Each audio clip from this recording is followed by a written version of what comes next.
Oh, dripping. Head massage and neck massage. It's heaven. This morning, yeah, I've had that one too. Start with your head and then do your whole body.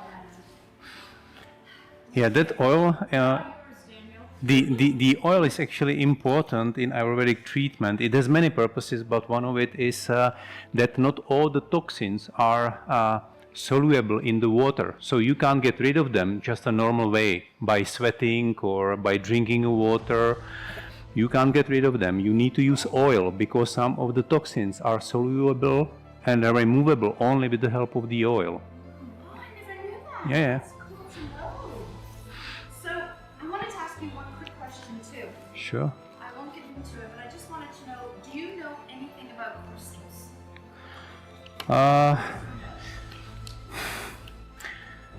From the Eastern tradition perspective, a little bit. I know how they are connected to Vedic astrology. They are used according to your birth chart, you know, because different crystals are responsible for a different vibration, and you can use them as a way to heal the body, some aspects of it, or you can use them as a way to improve some of the qualities. But there are other techniques and methods in yoga that are easier to use and that are more certain to work than crystals, because it's kind of it's not easy. It's not easy to get someone who really knows how to read the astrological birth chart. It's very rare, and it's not easy. Someone who is really authentic and has a knowledge, and then you can, yeah, it is complicated, and it has so many layers that you can read through, and you need to have a feeling for it. It's not just that you can learn it. Yes, you can learn the basics, but then it's the second part that you probably had to do something in your many past lives to be able to understand it. If you believe in that reincarnation, it says that if you are very good in something in this life, you have done many lifetimes to learn in this area, to be really proficient in that. Sometimes it's overused, maybe not so in our Western world, but especially people that go to India, they want to use these crystals and healing qualities of these crystals according to birth chart, and there are many people that just sell the crystals for a lot of money. So you can buy different stones, but if it's not connected to the real purpose, it's not so helpful.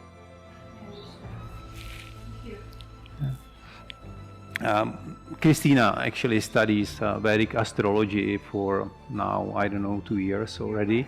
Yeah. Did she do a birth chart? Only we do it with the people that go with us, the one-on-one Vedic counseling, at least for half of the year, because first it's a big responsibility to give someone a reading, because then if that person doesn't understand that it's just his or her responsibility in the life to behave according to it, he can start avoiding certain things that he knows. For instance, that okay, in this lifetime I brought this kind of karma, so for me relationships will be really difficult.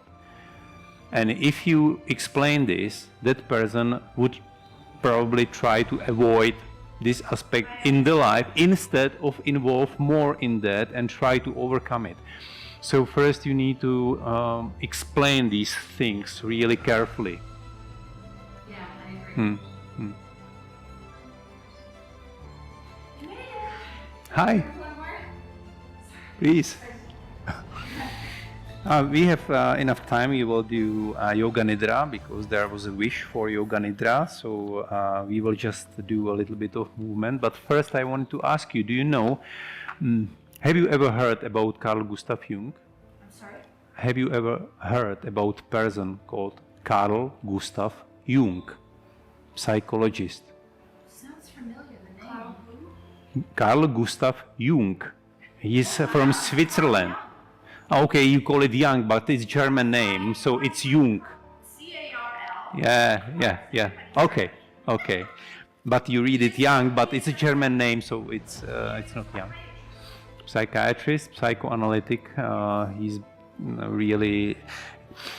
I love him. Thanks to him, we have deep psychotherapy and depth psychology. Yes. And he actually took many of these concepts from the Eastern traditions like yoga, like Tantra, like Hinduism, and also from China, from Taoism. And many of his concepts like subconscious or consciousness and personal unconsciousness and I want to really delve into consciousness. yes, yeah. And all these archetypes like anima and animus, like female energy in man and the opposite in women, and also a shadow and persona, and all these things, they are actually coming from, Shadow work and yeah, inner child and- yes, and that's coming from yoga, yes. Even at the beginning, he named these concepts according to Hindu names like Shiva and Shakti. That was anima and animus was Shiva and Shakti. So the older yoga philosophy already was practicing the things about consciousness? Sure. The whole yoga is about return back to a unified consciousness. Yes. That's the purpose. And already 10,000 years ago, they already knew how to do that. That's why we have all these steps. We never listened to them. He was. Jung was. Because we think that all these old traditions were primitive and stupid, and it was just superstition, and also with shamanism, which is our oldest spiritual tradition in the world that's still alive. And actually yoga is rooted in shamanism, the proto-shamanism or proto-yoga, because the rituals were the same or similar that time. Shamanism much older than yoga? Yes, it is. Shamanism is the oldest living spiritual tradition. But be careful if you. So today's yoga practice is changing to a lecture. Sorry, I will just quickly finish. No, it's fascinating. Some people are trying to get back to things that worked before, because today's world is so strange and extreme in many respects that they lost trust what the society is doing. So they try to find the spirituality or the answers in some previous traditions like shamanism or paganism or Egyptian mysteries. But all these traditions were working in a specific time and specific structures of a human consciousness, and this consciousness is not here anymore, or not in this. It's here because we all have that in us, but our consciousness evolved into another layer, and we can use much better tools how to work with the consciousness than is shamanism. Actually, if you do these rituals from shamanism now, you are it's regression. You are returning back to something which will not work for you. You are getting more primitive. You are not getting more evolved. So all these works like men circles and women circles in the nature, and shamanic rituals, dancing around the fire, ayahuasca and others, this is kind of a regression. You are not improving. Because isn't it the same thing? Isn't it trying to do the same thing and bringing us to consciousness? Yes, but we are in a different stage of evolution of human consciousness. and you are trying to use the tools that were working 1,000 years ago, where our consciousness as a humanity was completely different. Now we've evolved a little bit more to something higher, more complex, and you are using the tools, but some tools are universal, and some traditions developed in time and improved and using the tools that are originating in that ever-present origin. So with the level of consciousness we have now, what is the best tradition to learn from? The best way is to learn from more of them. All of them. Not doesn't need to be necessarily from all of them, but you can have an inspiration from many different traditions. You can use Christian mysticism, you can use Sufism, you can use yoga. Yoga has the advantage that it has also tools, practical tools, not just theoretical tools, and they developed through the time. And they still have that living tradition. They haven't disappeared through the days. So this is one of the, you can use psychology, you can use literature, you can use poems, you can use meditation. There are many tools that you can use.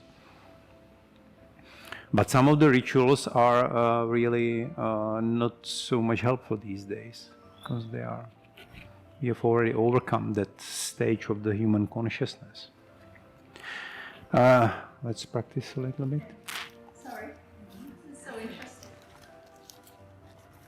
Yeah, if you ask me these things, I keep talking and keep talking. Sorry for that. Okay.